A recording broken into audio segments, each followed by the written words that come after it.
وشر الأمور محدثاتها فإن كل محدثة بدعة كل بدعة ضلالة وكل ضلالة في النار. Jamaah kajian rahimani Allah wa iyyakum. Alhamdulillah, kita bersyukur kepada Allah Subhanahu wa taala hingga kesempatan malam hari ini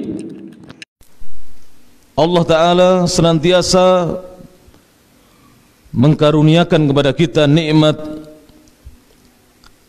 al-iman dan nikmat al-Islam.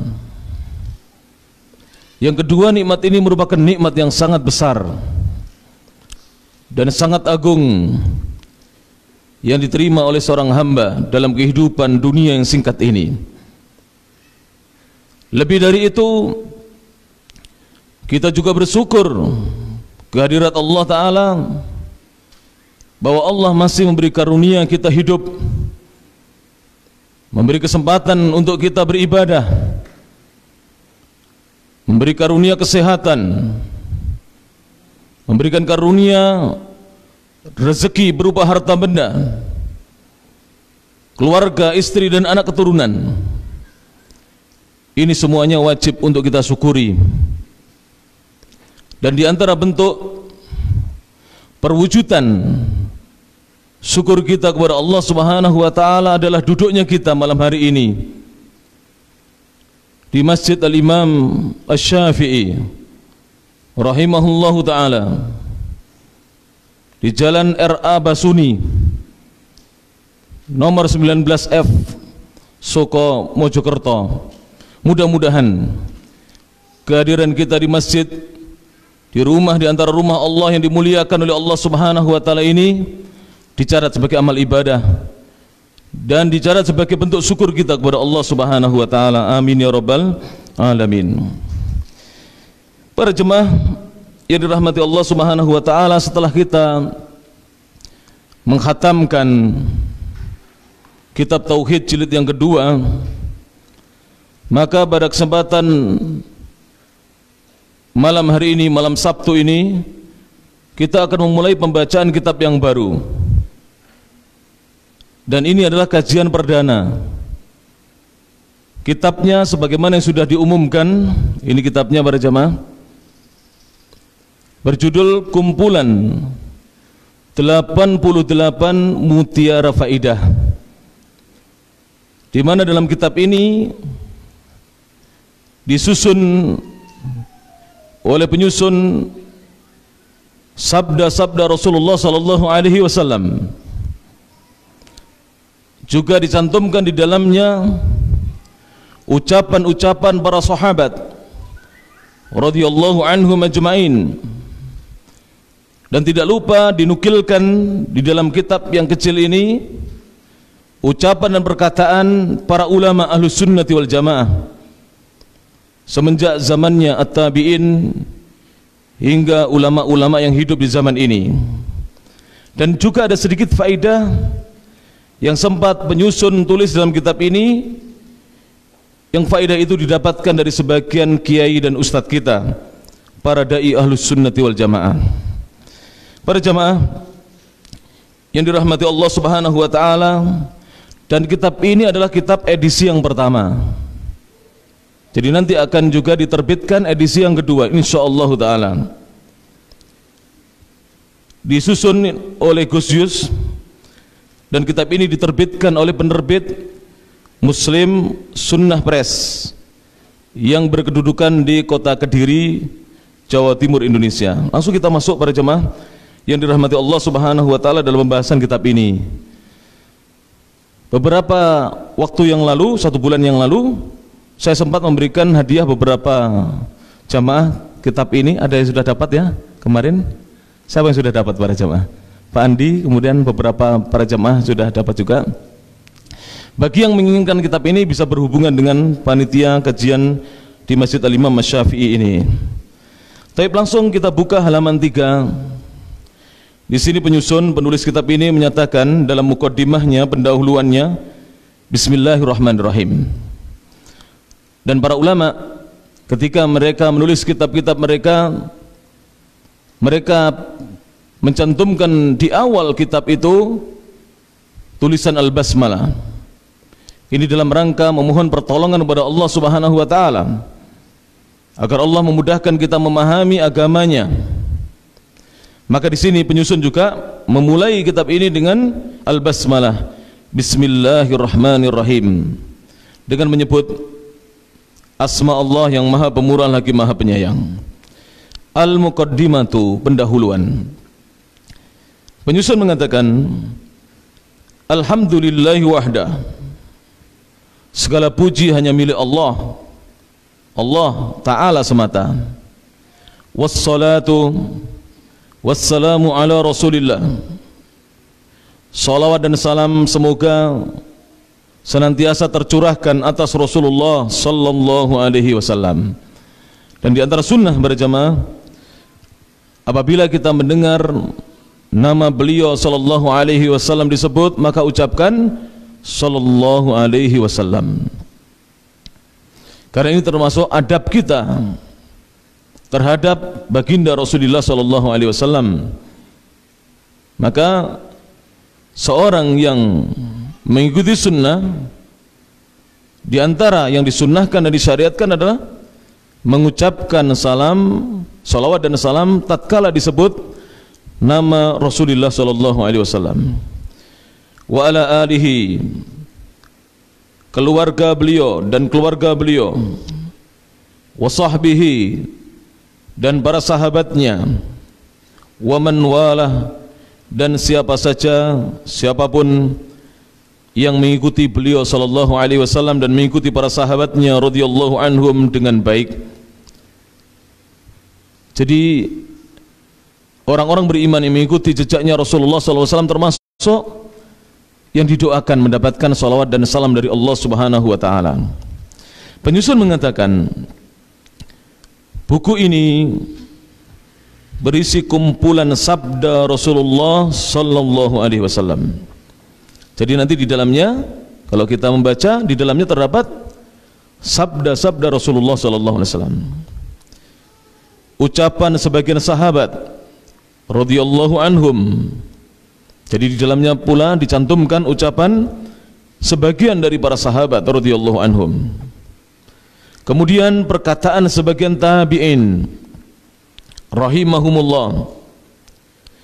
Kemudian juga dicantumkan perkataan sebagian ulama ahli sunnati wal jamaah rahimahumullahu alal jami'. Dan tidak lupa di kitab ini dicantumkan faidah dari sebagian dai yang sempat penyusun terjemahkan dan kumpulkan, atau berasal dari masukan sebagian ikhwah. Jadi kitab ini itu juga mencantumkan beberapa nukilan yang diusulkan oleh beberapa jamaah pengajian kita.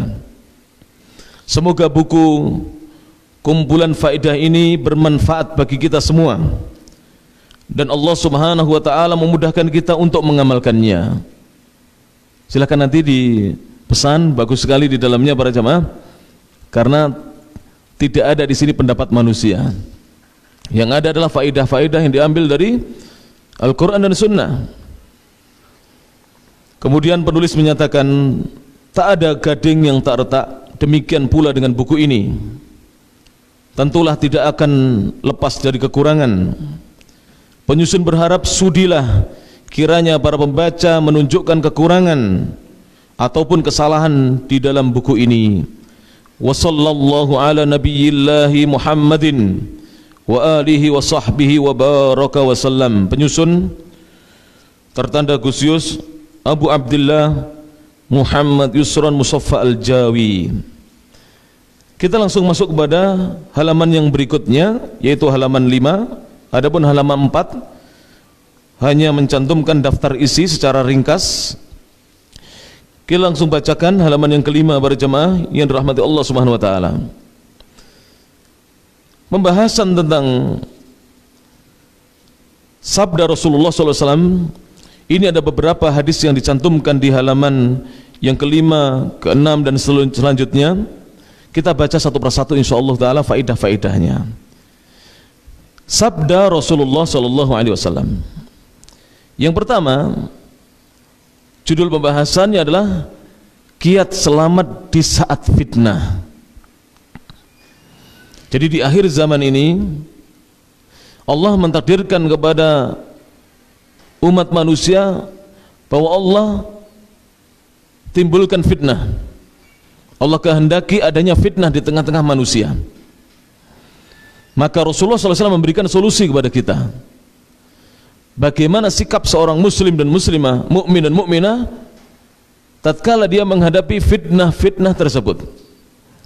Fitnah itu biasa dijelaskan oleh para ulama kita dengan peristiwa-peristiwa besar yang belum pernah terjadi sebelumnya.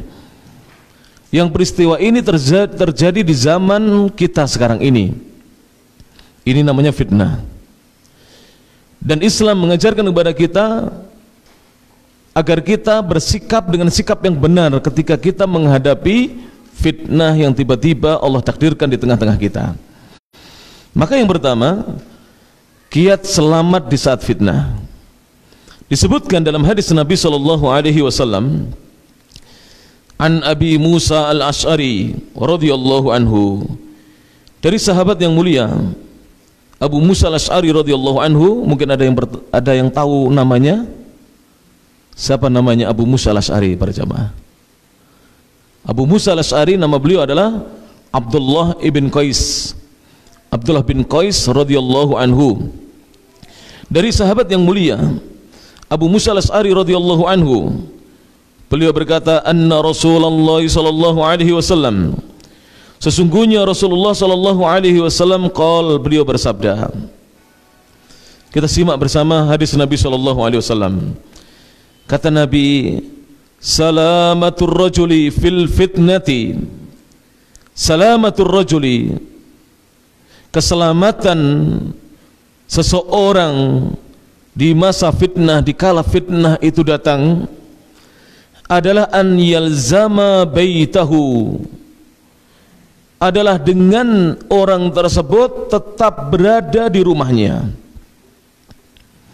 Jadi kalau ada fitnah yang menimpa kita, maka sikap ahlu sunnah yang diajarkan oleh Nabi SAW, jangan keluar melihat fitnah tersebut, apalagi ikut menyebarkan fitnah tersebut atau membuat besar peristiwa tersebut. Maka sikap yang benar adalah, mauqif yang benar adalah, agar seorang muslim selamat, dia tetap berada di rumahnya. Kenapa demikian para jemaah? Nanti akan dijelaskan insyaallah taala di penjelasannya. Dan hadis ini rawahu ad-Dailami, diriwayatkan oleh Imam ad-Dailami, dan bisa dilihat hadis ini dalam kitab Sahihul Jami', dinyatakan sahih oleh Al-Imam Al-Albani rahimahullahu taala. Hadis nomor 3649. Jadi sudah jelas ini para jemaah, kalau terjadi peristiwa-peristiwa besar, huru-hara, kekacauan, jangan kita mendekat. Kita disunahkan, disyariatkan untuk tetap tinggal di rumah, di dalam rumah kita. Jangan kita membuat besar dan menyebarkan fitnah itu dengan lisan kita maupun dengan tangan kita, maupun dengan apa saja. Kita disuruh oleh Rasulullah SAW untuk tinggal di rumah. Berdasarkan hadis yang mulia ini, Al-Imam Ahmad bin Hanbal, lengkapnya adalah Ahmad bin Muhammad bin Hanbal rahimahullahu ta'ala, murid dari Al-Imam Asy-Syafi'i rahimahullahu ta'ala, beliau memberikan komentar akan hadis ini. Kita simak apa penjelasan yang dijelaskan oleh Al-Imam Ahmad rahimahullahu ta'ala. Wa qala al-Imam Ahmad rahimahullah, Imam Ahmad rahimahullah berkata, wal imsaku fil fitnati sunnatun madiyah, menahan diri di masa fitnah adalah sunnah yang terdahulu. Jadi kalau ada fitnah muncul, tahan diri, jangan ikut-ikut memperbesar fitnah tersebut. Bahkan beliau mengatakan wajibul luzumiha, yang wajib untuk seorang muslim menetapi sunnah ini, tidak meninggalkan sunnah ini. Kemudian beliau mengatakan rahimahullah, fa in ibtulita, maka jika engkau mendapatkan ujian, faqaddim nafsaka, maka dahulukan dirimu, duna dinika, sebelum engkau mengorbankan agamamu. Jadi Al-Imam Ahmad memberikan wejangan dan nasihat kepada kita, apabila engkau diuji oleh Allah, diberi ujian oleh Allah, cobaan oleh Allah, dulukan dirimu sebelum engkau mengorbankan dan mendahulukan agamamu. Kemudian beliau mengatakan, ala fitnatin biyadin, dan janganlah engkau membantu tersebarnya fitnah itu dengan tanganmu. Jangan engkau bantu dengan tangan. Wala lisanin, dan jangan engkau bantu dengan lisan. Jadi kalau ada peristiwa-peristiwa besar yang menimpa kita kaum muslimin, ataukah menimpa masyarakat secara umum, atau menimpa bangsa-bangsa secara menyeluruh, maka jangan kita membantu tersebarnya fitnah itu dengan tangan maupun lisan kita. Kemudian Imam Ahmad berkata, walakin ikfuf yadak, akan tetapi tahanlah tanganmu, walisanaka, dan tahanlah lisanmu, wahawaka, dan tahanlah hawa nafsumu. Jadi Imam Ahmad mengajarkan kepada kita, saat ada fitnah, tahan tangan kita, tahan lisan kita, dan tahan hawa nafsu kita. Kemudian beliau mengatakan, wallahul mu'inu, dan Allah lah zat yang maha memberikan pertolongan. Intaha, berakhir nukilan dari Imam Ahmad, dan nukilan ini bisa dilihat di kitab Tabaqatul Hanabilah. Di Tabaqatul Hanabilah juz yang pertama halaman 28. Setelah kita membacakan hadis tersebut di atas dan juga syarah penjelasan dari Al-Imam Ahmad rahimahullahu taala, sekarang kita petik beberapa faidah dari hadis dan ucapan ulama tersebut. Dibuka halaman yang ke-6, faidah hadis dan ucapan ulama. Yang pertama, tinggal di rumah termasuk sunnah di masa fitnah. Jadi kalau ada apa-apa, apakah itu huru-hara, kekacauan, tinggal di rumah, itu termasuk sunnah di masa fitnah. Yang kedua, menetap di rumah dan tidak keluar adalah jalan keselamatan di masa terjadinya fitnah. Dan fitnah yang dimaksud adalah kejadian dan peristiwa besar di akhir zaman. Sehingga kalau ada kejadian dan peristiwa besar yang terjadi di akhir zaman ini, jangan keluar rumah. Silakan diperhatikan ketika terjadi kekacauan di Suriah, berawal dari demonstrasi, awalnya aksi damai, kemudian berakhir dengan unjuk rasa yang ricuh, sampai kemudian terjadi gesekan dan benturan antara rakyat dengan penguasa. Maka akhirnya yang terjadi sekarang ini kehancuran demi kehancuran. Na'udzubillah min dzalik. Maka kita kaum muslimin tidak boleh ketika terjadi fitnah itu ikut-ikut keluar ke jalan kita. Justru kita diperintahkan untuk tinggal di mana? Di rumah. Dan ini bukan sikap yang lemah, tidak. Ini justru sikap kuat memegang prinsip sunnah Rasulullah SAW. Justru orang yang keluar ikut-ikut, ini justru adalah orang-orang yang lemah di dalam memegang prinsip sunnahnya Rasulullah SAW. Ini pesannya siapa para jamaah? Ini pesannya Rasulullah, bukan pesannya ulama-ulama, bukan pesannya dai-dai. Ini pesan Rasulullah SAW. Al-Imam Ahmad pun di situ, beliau hanya menjelaskan sabda Rasulullah SAW, tidak ditambah, tidak dikurangi. Yang ketiga para jamaah yang dirahmati Allah Subhanahu wa taala, faidah hadis dan ucapan ulama di atas adalah yang ketiga, menahan diri ketika terjadi fitnah adalah sunnah Rasulullah SAW. Jadi menahan diri saat terjadi fitnah adalah sunnahnya Nabi SAW. Yang keempat, larangan membantu baik dengan tangan maupun lisan yang bisa menyebabkan tersebarnya fitnah. Jadi kalau ada fitnah jangan dibantu, baik dengan tangan maupun lisan. Dengan kita tinggal di rumah, fitnah itu akan reda para jemaah yang dirahmati Allah Subhanahu wa taala. Lihat negeri-negeri di mana di sana banyak kaum muslimin, saudara-saudara kita sesama muslim seakidah. Apakah itu Suriah? Apakah itu Irak? Apakah itu Libya? Apakah itu Al-Yaman? Dan negeri-negeri yang lain kehancurannya adalah banyak orang-orang yang terhasut dengan fitnah. Ada yang membantu dengan tangannya, ada yang menyebarkan dengan lisannya. Na'udzubillah min dzalik. Dan sekarang zamannya medsos. Fitnah itu bisa disebarkan dengan apa? Media sosial. Maka jaga tangan kita dan men-share hal-hal yang bisa menimbulkan kekacauan. Negeri ini oleh Allah Subhanahu wa taala diamanatkan kepada kita seluruhnya, bukan hanya kepada pemerintah kita, bukan hanya kepada TNI dan Polri untuk menjaga keamanan negeri ini. Kita semuanya bertanggung jawab di sisi Allah. Ketika Allah memberikan nikmat al-amnu wal aman, keamanan dan kesentosaan, ini tanggung jawab kita di sisi Allah Subhanahu wa taala. Coba para jamaah, kalau sudah seperti kondisi Suriah dan negara-negara yang lain, mau beribadah tidak bisa, belanja di pasar jatuh dari atas bom barmil, mau berkumpul-kumpul untuk ngaji juga tidak bisa, anak-anak sekolah terkena juga imbasnya. Maka kaum muslimin harus berpikir dan mulai kembali kepada sunnah Nabi SAW. Dan jangan sekali-kali kita ini mengikuti hawa nafsu dan perasaan.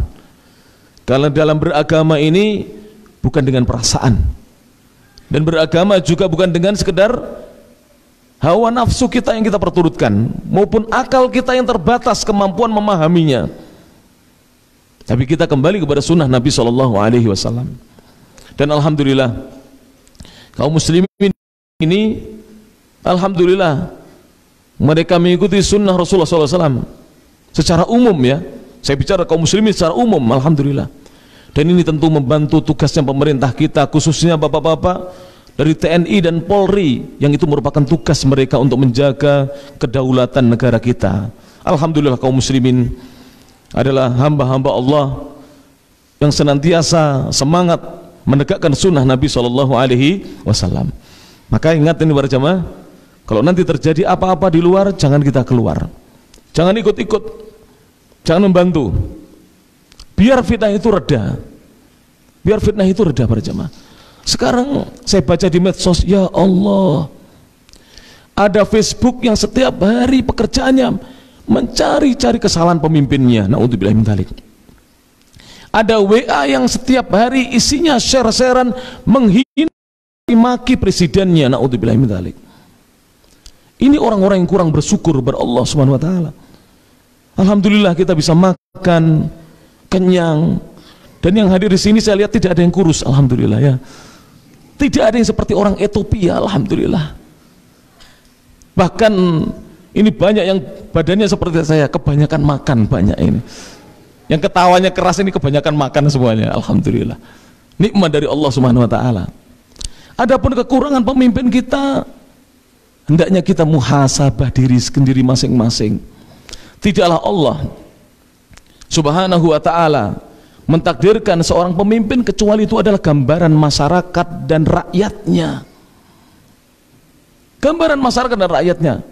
Sebagaimana ketika rakyatnya Ali bin Abi Thalib protes kepada Ali bin Abi Thalib tentang kondisi pemerintahnya Ali. Ali menjawab, karena dahulu di zaman Abu Bakar, Umar dan Uthman, yang menjadi rakyatnya mereka, pemimpin-pemimpin yang baik itu adalah kami-kami ini yang baik. Sekarang giliran aku ditakdirkan menjadi pemimpin, yang menjadi rakyatnya adalah kalian-kalian yang tidak bertakwa kepada Allah. Jadi harusnya yang introspeksi diri kita para jamaah. Kenapa Allah uji demikian? Karena memang pemimpin atau yang diamanati oleh Allah untuk menjadi pemimpin itu adalah potret gambaran dari rakyatnya. Kalau rakyatnya orang yang bertakwa, yang jadi pemimpin orang yang bertakwa.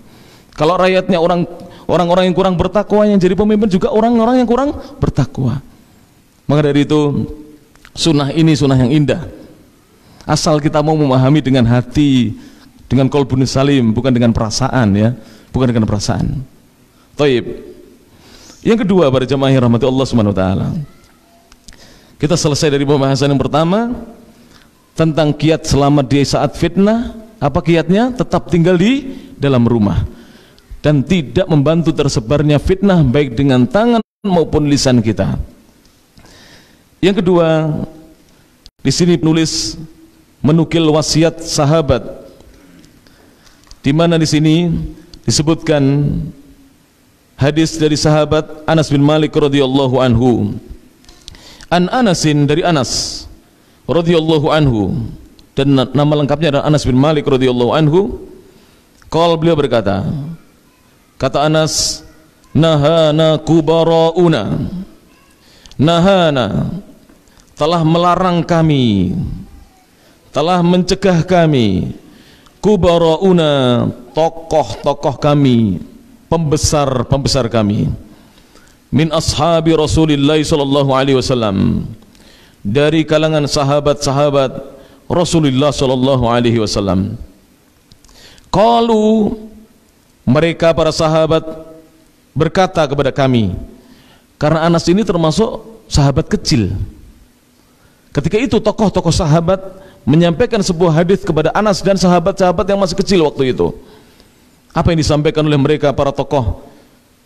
Qalu, mereka berkata, qala Rasulullah sallallahu alaihi wasallam, Rasulullah sallallahu alaihi wasallam bersabda. Kita simak hadis ini ya. Ini hadisnya siapa ini? Hadisnya Rasulullah. Bukan ucapannya penulis kitab ini, Muhammad Yusron, bukan. Ini hadisnya Rasulullah sallallahu alaihi wasallam. Mari kita simak.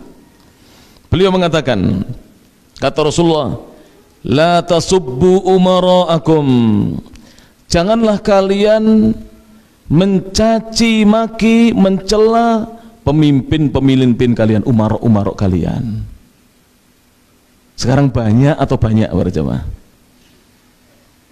Saya melihat di WA ada fotonya Bapak Presiden kita Insinyur Joko Widodo hafizahullah taala dikeplak sama sandal. Mau saya tunjukkan? Ada.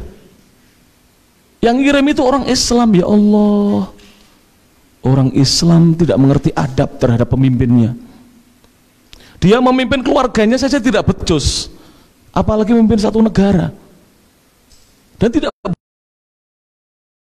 ikan bukan ajaran Rasulullah SAW. Lihat di sini, la tasubbu umara'akum, janganlah kalian mencaci pemimpin-pemimpin kalian. Ini sabdanya siapa ini? Rasulullah SAW. Mari yang masih suka mencaci maki di Facebooknya, di WA-nya, di Instagramnya, di Telegramnya, taubat, kembali kepada ajaran Rasulullah SAW.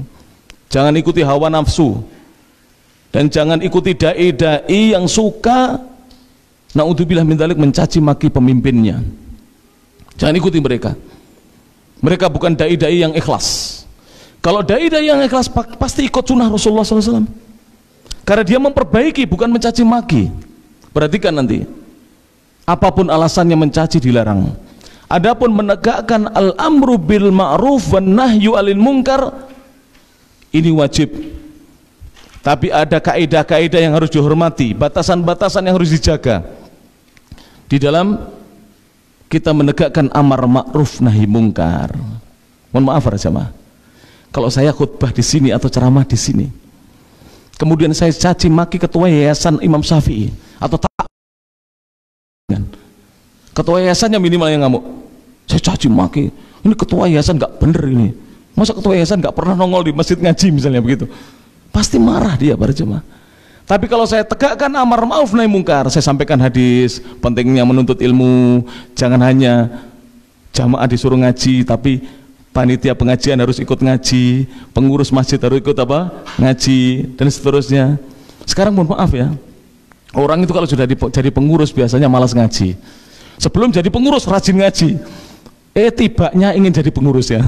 Setelah jadi pengurus tidak pernah nongol lagi di masjid. Ini keliru. Harusnya kalau dia menjadi pengurus, menjadi panitia pengajian, dia menjadi orang yang terdepan. Karena dia mengajak orang, dia harus menunjukkan bahwa dirinya mengamalkan apa yang dia serukan. Maka Nabi mengatakan, la tasubbu umara'akum, janganlah kalian mencaci umara' kalian, pemimpin-pemimpin kalian. Wala taghussuhum, dan janganlah kalian mengkhianati mereka. Tidak boleh kita mengkhianati pemimpin-pemimpin kita. Wala tubghiduhum, dan janganlah kalian membenci mereka. Lihat, ini pesannya siapa? Rasulullah SAW. Karena pemimpin itu, jika dia dihormati, jika dia didoakan dengan doa yang baik, yang asalnya pemimpin ini tidak baik akan menjadi baik. Tapi kalau dicaci maki, dibenci, dimusuhi, yang asalnya tidak baik menjadi lebih tidak baik lagi. Dan ini terjadi beberapa negara para jamaah. Asarnya Bashar Assad itu kan Syiah Nusairiyah, bukan Ahlus Sunnah, bukan Sunni. Bashar Assad pemimpin Suriah. Tapi sebelumnya dia tidak pernah membantai rakyatnya sendiri, ya tidak para jamaah. Tapi begitu di demo siang, pagi, malam, dicaci maki, apa yang terjadi para jamaah? Kehancuran. Lebih 500.000 Ahlus Sunnah di Suriah dibantai oleh Bashar Assad. Na'udzubillah min dzalik. Semoga Allah merahmati mereka yang meninggal dunia, semoga mereka digolongkan orang-orang yang meninggal di jalan Allah Subhanahu wa taala. Kasihan mereka para jemaah. Ini sebabnya adalah adanya orang-orang yang tidak mengikuti sunnah Nabi SAW. Kemudian Rasul bersabda, wattaqullaha, dan bertakwalah kepada Allah, wasbiru, dan bersabarlah. Karena Rasul tahu pemimpin itu tidak semuanya adil, tidak semuanya baik, tidak semuanya perhatian dengan rakyatnya, tidak semuanya bekerja karena Allah untuk kemakmuran negerinya, tidak semuanya. Rasul tahu. Nggak usah kita mengajari Rasulullah SAW. Beliau tahu, makanya beliau mengatakan kepada Allah, aku sudah menyampaikan supaya kalian tidak mencaci maki, kalian tidak mengkhianati, kalian tidak membenci. Bertakwalah kalian kepada Allah, takutlah kalian kepada Allah. Kata Rasulullah SAW, wasbiru, dan bersabarlah. Siapa yang mengatakan ini? Rasulullah SAW. Bersabar. Sekarang para jamaah, kalau pemimpin yang tidak baik itu melakukan ketidakbaikannya, kedolimannya, ketidakadilannya, korupsinya, insya Allah kalau di negara demokrasi 5 tahun lagi nggak akan dipilih, ya nggak? Biarkan saja sudah. Kita doakan yang baik. Siapa tahu didoakan dia sadar menjadi pemimpin yang bertakwa kepada Allah Subhanahu wa taala. Bisa difahami ini? Sekarang mari kita tarik hadis ini di skop kepemimpinan yang paling terkecil, yaitu di keluarga kita. Seandainya kita hormat kepada orang tua kita, kita doakan ayah kita yang menjadi pemimpin rumah tangga yang kurang becus mungkin ya menurut kita, ini ayah kurang becus, ayo kita lengserkan saja jadi ayah, kita cari ayah yang baru, misalnya begitu ya, kita lengserkan saja jadi ayah. Ini gak bener ayah, masa yang kerja ibu dia hanya mangan turu rokokan, misalnya begitu, hanya makan, tidur, merokok saja, menghabiskan hartanya ibu. Kalau kita sikapi begitu, tidak ada perbaikan para jemaah. Tapi kalau anak meningkatkan baktinya kepada ayahnya, ayahnya heran, aku ini tidak pernah menafkahi mereka, tapi anak-anak Masya Allah kok dengan saya sopan, boso, Jawa, kromo, inggil. Kemudian kalau saya suruh tidak pernah mengatakan besok atau nanti. Apalagi didoakan di malam hari, di sepertiga malam yang terakhir, berubah para jamaah. Sudah banyak contoh-contoh fakta di masyarakat berubah. Orang tua yang dulunya tidak baik, bahkan tidak sholat, berubah menjadi orang yang bertakwa kepada Allah Subhanahu wa taala. Nanti di sini ada kisah nyata itu. Seorang pemimpin yang membunuhi ulama bahkan. Jadi ulama-ulama itu dibunuh. Nanti ada kisahnya di sini. Tunggu saja tanggal mainnya insya Allah ya. Akan saya kisahkan nanti. Dengan kesabaran seorang ulama, ini seorang ulama ini, yang lainnya sudah mendemo, mau mereformasi, mau merevolusi, ulama ini sabar, tapi dia juga terfitnah awalnya, tapi dengan kesabarannya pemimpin ini menjadi sadar para jamaah. Bahkan dengan kesabaran ulama ini Seorang Yahudi yang asalnya benci dengan Islam masuk Islam, bayangkan. Pemimpin yang menjadi sadar, orang yang asalnya memusuhi Islam masuk Islam. Sekarang ini pemimpin semakin benci dengan rakyatnya, kemudian orang non muslim semakin benci dengan kita, melihat kaum muslim ini kok sepertinya kereng-kereng gitu loh.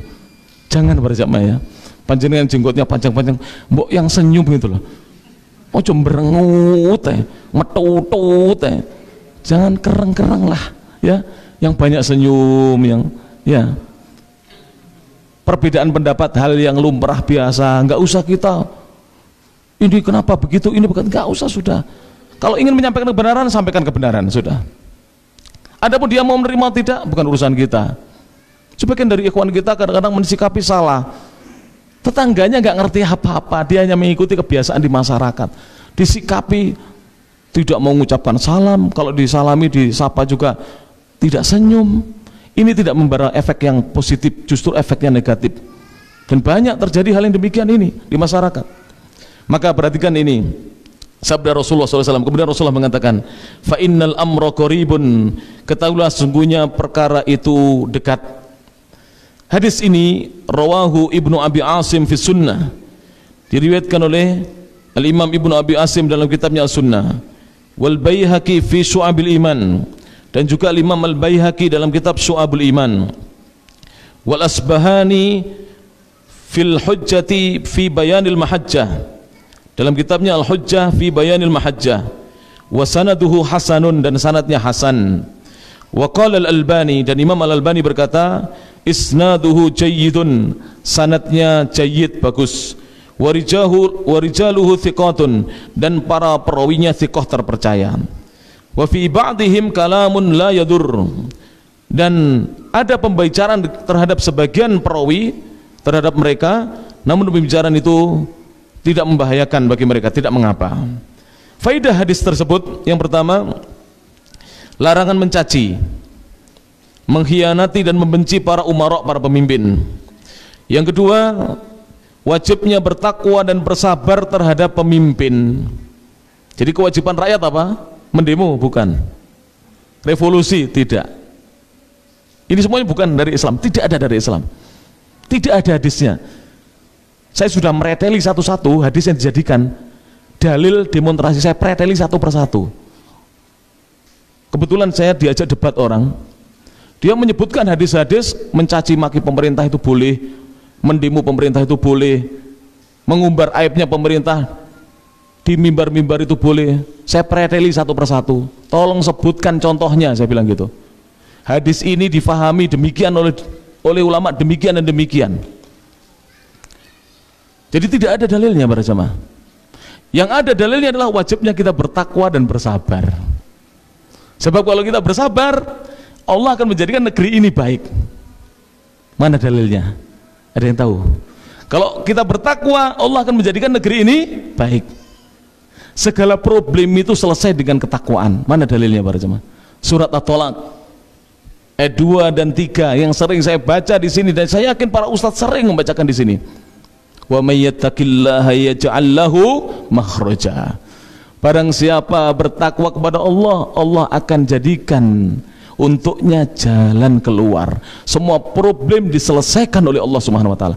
Baik problem pribadi, problem keluarga, problem takmir, problem desa, problem kabupaten, problem provinsi, problem negara, diselesaikan semua oleh Allah Ta'ala dengan apa? Bertakwa kepada Allah Subhanahu wa Ta'ala.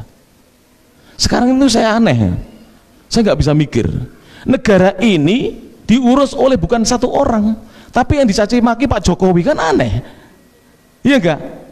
Orang seperti ini berpikirlah yang cerdas gitu loh. Kalau mau mencaci maki presiden, presiden itu nggak kerja sendiri. Ada menteri, ada gubernur, ada bupati, ada camat, ada lurah, ada RT, ada RW, sama mencaci semuanya ya. Jadi tidak ada para jemaah dalil dari Al-Quran dan Sunnah. Justru kita disuruh apa? Bertakwa kepada Allah.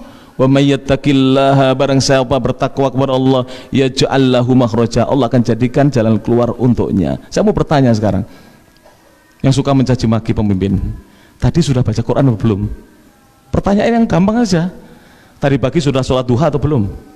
Semalam sholat tahajud apa belum? Sudah memberi santunan kepada orang-orang fakir dan miskin, anak yatim dan janda-janda atau belum? Iya para jamaah. Banyak amalan-amalan ketakwaan yang kita tinggalkan. Tetangga kita sakit sudah kita jenguk atau belum? Ada yang meninggal kita takziah dan menyolati sampai mengantar ke kuburan atau belum? Ini ketakwaan. Ini yang akan menyelesaikan problem-problem kehidupan kita. Presiden tidak bisa menyelesaikan, tidak bisa. Yang bisa menyelesaikan hanya Allah Subhanahu wa taala dengan ketakwaan kita kepada Allah taala. Wa yarzuqhu min haitsu la yahtasib, dan Allah akan berikan rezeki kepadanya dari arah yang tidak disangka-sangka. Diberi rezeki oleh Allah Subhanahu wa taala dari arah yang tidak pernah apa? Disangka-sangka sebelumnya. Kemudian tentang sabar, Allah berfirman dalam surah Al-Baqarah. Ayatnya kalau tidak salah 153. Ya ayyuhalladzina amanu ista'inu bis-sabri was-shalah innallaha ma'as-sabirin. Wahai orang-orang beriman, mintalah tolong kepada Allah dengan kesabaran dan salat. Sesungguhnya Allah bersama orang-orang yang sabar. Jadi kalau kita nggak sabaran itu nggak dibersamai oleh Allah. Allah tidak bersama orang-orang yang ngamuan, tidak ada. Sesungguhnya Allah bersama orang-orang ngamuan, nggak ada. Loh bener ini? Innallaha ma'al ghadibin, tidak ada.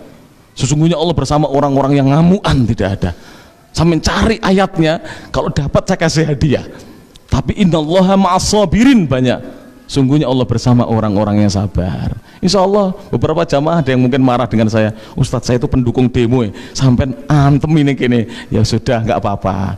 Daripada diantemi malaikat yang akhirat, mendingan diantemi Ustadz yang gini. Sampai sadar, sampai tobat, tinggalkan segala bentuk yang dilarang oleh Allah, kembali ke jalan Ahlussunnah wal Jamaah. Insya Allah Allah akan mendatangkan pertolongan kepada kita. Yang ketiga para jamaah, datangnya pertolongan Allah Ta'ala itu dekat waktunya, tidak jauh.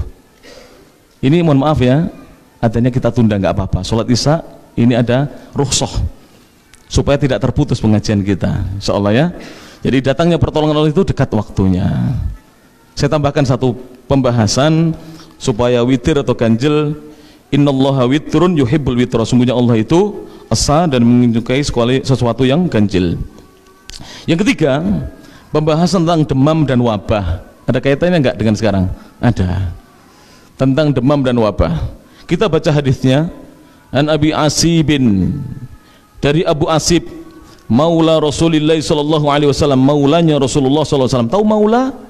Maula adalah budak yang dulu dibebaskan oleh Rasulullah sallallahu alaihi wasallam. Radhiyallahu anhu, semoga Allah meridhai beliau. Jadi dulunya budak, beliau dibebaskan, merdeka, menjadi sahabatnya Rasulullah sallallahu alaihi wasallam. Qala Rasulullah sallallahu alaihi wasallam, Rasulullah sallallahu alaihi wasallam bersabda, Atani Jibrilu bil humma wat ta'un. Atani, datang kepadaku Jibrilu, malaikat Jibril alaihissalam, bil humma, membawa penyakit demam, wat ta'un, dan penyakit ta'un, wabah. Jadi Jibril datang membawa dua penyakit ini. Jibril tidak kena pengaruh penyakit, tidak. Malaikat gak seperti kita. Tidak ada hadis malaikat sakit batuk, tidak ada. Bener ini. Jibril datang membawa al-humma, humma itu demam, wa ta'un, dan penyakit wabah ta'un. Maka kata Nabi, fa'amsaktul humma fil madinati, maka aku menahan penyakit demam itu di kota Madinah. Ditahan oleh Nabi SAW di kota Madinah. Wa arsaltu ta'una ila Syam, dan aku mengirim penyakit wabah ta'un ke negeri Syam. Jadi ta'unnya dikirim kemana? Oleh Nabi SAW ke negeri Syam. Adapun humma, demam, ditahan oleh Nabi di Madinah, di kota Madinah. Maka Nabi mengatakan, fatta'unu syahadatun li ummati, maka ta'un atau wabah itu adalah syahadah, kesahidan bagi umatku.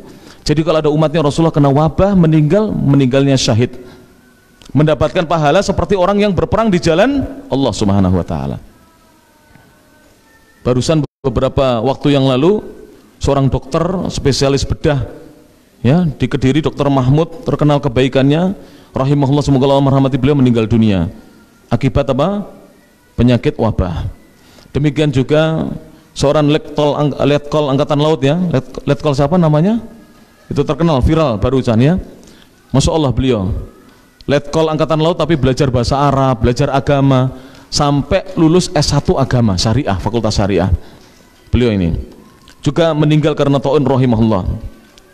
Wa rahmatun lahum, dan taun atau wabah itu adalah rahmat kasih sayang dari Allah untuk mereka kaum muslimin, umatnya Rasulullah SAW. Wa rijsun alal kafirin, tapi taun itu adalah rijsun, siksaan alal kafirin, bagi orang-orang kafir. Jadi COVID-19 ini siksaan bagi orang-orang kafir, tapi bagi kaum muslimin yang terkena, baik yang meninggal ya, terkena kemudian sembuh, ini adalah apa? Rahmat buat mereka. Kalau meninggal, kesyahidan buat mereka. Ini rahmat dari Allah Subhanahu wa taala. Hadis ini rawahu Ahmad, diriwayatkan Imam Ahmad, wa Tabrani, di Imam Tabrani, wa sahhahahu Al-Albani, dan disahihkan oleh Imam Al-Albani fi Sahihil Jami', dalam kitab Sahih Al-Jami'.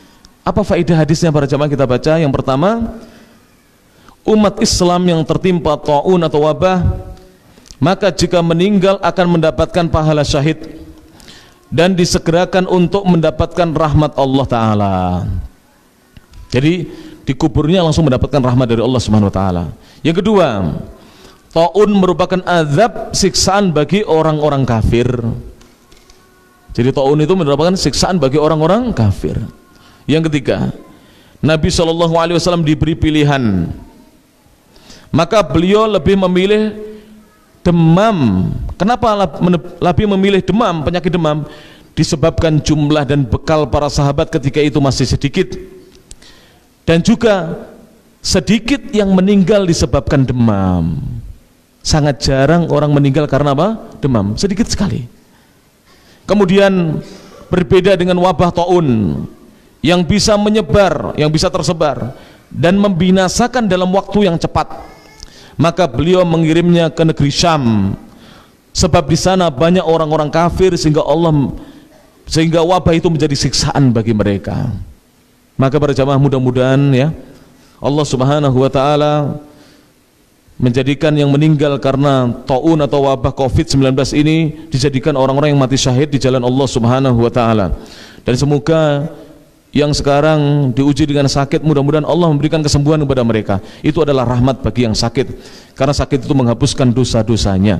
Kemudian mudah-mudahan bagi yang sehat dijaga oleh Allah Subhanahu wa taala. Semoga kita sekalian dijaga oleh Allah, dan Allah segerakan angkat wabah Indonesia dan di seluruh negeri-negeri yang ada. Mudah-mudahan, amin ya rabbal alamin. Para jamaah yang dirahmati Allah Subhanahu wa taala, ini yang bisa disampaikan dalam kesempatan yang singkat ini. Ada 3 poin yang sudah kita bahas bersama. Yang pertama, kiat selamat di saat fitnah. Kemudian yang kedua, wasiat dari sahabat kepada sahabat-sahabat yang masih kecil. Dan yang ketiga adalah demam dan wabah, di mana Nabi memilih demam. Dan Nabi SAW mengirimkan wabah ke negeri Syam, karena di saat itu negeri Syam adalah negerinya orang-orang kafir. Demikian, subhanakallahumma wa bihamdik, asyhadu an la ilaha illa anta, astaghfiruka wa atubu ilaik, wa akhiru da'wana anil hamdulillahi rabbil alamin. Thumma assalamu alaikum warahmatullahi wabarakatuh. Jadi mohon maaf untuk masa-masa pandemi ini saya nggak bisa panjang-panjang ya. Jadi kita ikuti anjuran pemerintah kita. Apalagi DKI Jakarta kembali PSBB ya. Jadi